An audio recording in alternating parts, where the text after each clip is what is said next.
এখন কই মাছগুলি ভেজে নেব। কই মাছের পাতলা ঝোল করব জিরা বাটা দিয়া।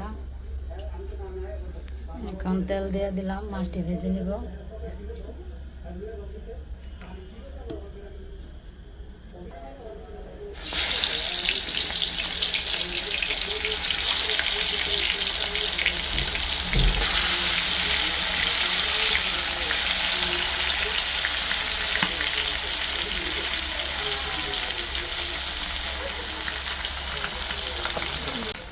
এখন মাছ ভাজাটা হয়ে গেছে, তুলে নিব।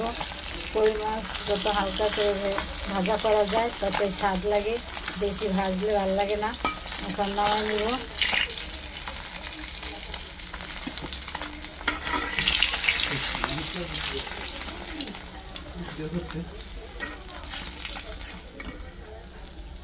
ফোড়নে দিয়ে দেব 2টা তেজপাতা আর জিরা।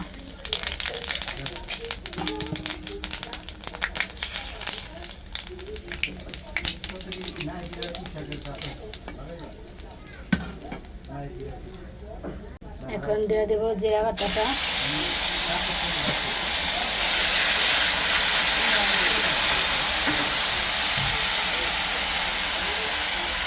দিয়ে দেব হলুদের গুঁড়া,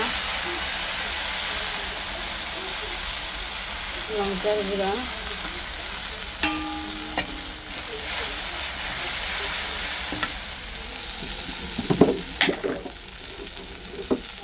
স্বাদ মতো লবণ। এখন দেবো মশলাটা কষানোর জন্য একটু হালকা জল।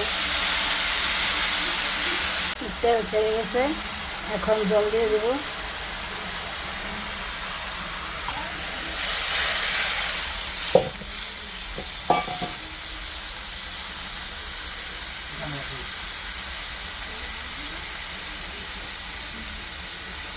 ঝোলে জাল উঠে গেছে, দিয়ে দিলাম কাঁচা লঙ্কা, ছেড়ে রাখছিলাম।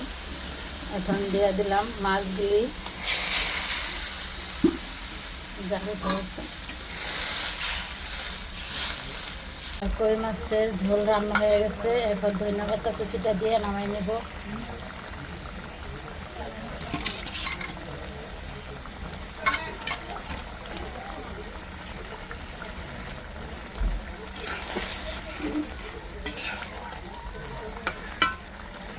এখন কই মাছের তরকারিটা নামাই নেব।